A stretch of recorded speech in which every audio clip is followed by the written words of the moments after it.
বলল, ইন্নাকা রিজসুন, তুমি নাপাক, আগে পবিত্র হয়ে আসো। ওমর পবিত্র হয়ে আসলেন, হাতে কোরআনটা দেওয়া হলো। তিনি তো আরবি ভাষা জানেন, বুঝেন ভালোভাবেই, কারণ তার ভাষাও ছিল আরবি, কোরআনও আরবি। যখন কোরআনটা হাতে দেওয়া হলো, কোরআন খুলেই তিনি পাঠ করা শুরু করলেন, তাহা মা আনজালনা আলাইকাল কুরআনা লিতাশকা ইল্লা তাযকিরাতান লিমান ইয়াখশা তানজিলাম মিম্মান খালাকাল আরদা ওয়াস সামাওয়াতিল উলা। এইভাবে পড়তে লাগলেন। পড়তে পড়তে অনেক দূরে এগিয়ে গেলেন, কিন্তু পড়া তো আর থামাতে মন চাইতেছে না। কোরআন যখন পড়া শুরু করলেন, মনের মধ্যে একটা কেমন জানি একটা অনুভূতি হলো, ফিল হলো। শরীরের পশমগুলো পটপট করে দাঁড়িয়ে গেল, চোখ দুটো অশ্রুসিক্ত হয়ে গেল। ওমর আর নিজেকে কন্ট্রোল করতে পারলেন না। কোরআনটা বন্ধ করে বোনের হাতে দিয়ে তরবারি নিয়ে মুহাম্মদের দরবারের দিকে ছুটলেন। মুহাম্মদের দরবারের কাছে যখন আসলেন, সাহাবায়ে কেরামকে নিয়ে রাসূল বসে আছেন। সাহাবায়ে কেরাম দেখলেন ওমর আসতেছে, হাতে তলোয়ার, ঘোড়ার মধ্যে ছুটে চড়ে। এই দৃশ্য দেখে সাহাবায়ে কেরাম বললেন, ইয়া রাসূলুল্লাহ, ইয়া হাবিবাল্লাহ, ওই যে ওমর আসতেছে, মনে হয় আপনার উপর আক্রমণ করবে, আপনাকে আহত করবে, আপনি এখান থেকে সরে যান, কেটে পড়েন। এই খবর যখন সাহাবায়ে কেরাম রাসূলকে দিলেন, রাসূল বললেন, তোমরা সরে যাও, ওমরকে তোমরা বাধা দিও না, কেননা আমি তো দোয়া করেছি আল্লাহ তাআলা যেন ওমর বা আবু জাহেলকে ইসলামের বাণী দিয়ে, হেদায়েত দিয়ে, তাদের মাধ্যমে যেন ইসলামকে শক্তিশালী করে। আমার মনে হয় আমার দোয়াটা আল্লাহ তাআলা কবুল করেছেন, তোমরা সরে যাও, ওমরকে আমার কাছে আসতে দাও। বলেন আল্লাহু আকবার। রাসূলের এই কথা শুনে সাহাবায়ে কেরাম সকলেই সরে গেলেন, কেউ আর ওমরকে বাধা দিল না। ওমর রাদিয়াল্লাহু তাআলা আনহু ঘোড়া থেকে নেমে সরাসরি রাসূলের সামনে গিয়ে পড়া শুরু করলেন, আশহাদু আল্লা ইলাহা, সকলেই পড়েন, আশহাদু আল্লা ইলাহা ইল্লাল্লাহু ওয়া আশহাদু আন্না মুহাম্মাদান আবদুহু ওয়া রাসূলুহু। আমি সাক্ষ্য দিতে আল্লাহ ছাড়া কোনো মাবুদ নাই।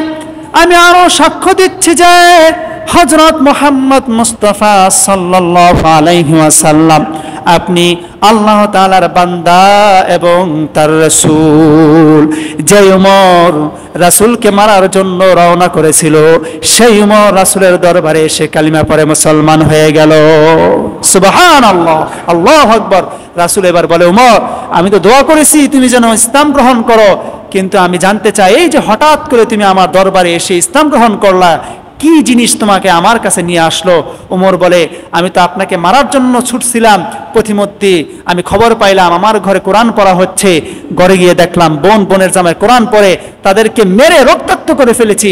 এরপরে মায়া হলো, কোরআনটা হাতে নিয়ে যখন পড়া শুরু করলাম, তখন আমার দিলের মধ্যে পরিবর্তন এসে গেল, হেদায়েতের আলো জ্বলে গেল। আমি সঙ্গে সঙ্গে আপনার দরবারে এসে মুসলমান হয়ে গেলাম। আমি আর নিজেকে কাফের মুশরিকদের অন্তর্ভুক্ত রাখতে পারলাম না। এইভাবে কোরআনের বদৌলতে, কোরআনের মাধ্যমে ওমর রাদিয়াল্লাহু তাআলা আনহু ইসলাম গ্রহণ করে মুসলমান হয়েছেন, যার মাধ্যমে পুরো ইসলামই শক্তিশালী হয়েছে। কথা বলেন ঠিক কিনা? রাসূল সাল্লাল্লাহু আলাইহি ওয়াসাল্লাম সফরে বের হয়েছেন সাহাবাকে নিয়ে। রাতের বেলা খোলা ময়দান, খোলা মাঠ, নির্জন প্রান্তর, একদম কোলাহল মুক্ত এরকম একটা পরিবেশ। সাহাবায়ে কেরামকে বললেন, তোমরা একটু দাঁড়াও, আমি আসতেছি। এরপরে একটা মাঠের মধ্যে গিয়ে তিনি তেলাওয়াত শুরু করলেন, কোরআনের তেলাওয়াত। যেই তেলাওয়াত শুনে দুনিয়ার কোনো মানুষ, পশু পাখি, জীব জানোয়ার সেখানে আসে নাই, বরং ওই তেলাওয়াত শুনে জিন জাতি সেখানে হাজির হয়েছে। বলেন আল্লাহু আকবার।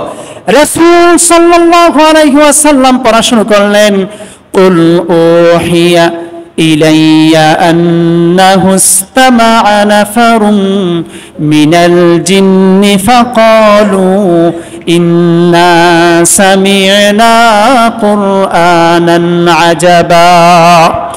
এইভাবে যখন রাসূল সাল্লাল্লাহু আলাইহি ওয়াসাল্লাম কোরআন পড়তে শুরু করলেন, সেখানে জিন জাতির একটি দল হাজির হয়ে গেল। হাজির হয়ে তারা মনোযোগ দিয়ে কোরআন শ্রবণ করলো।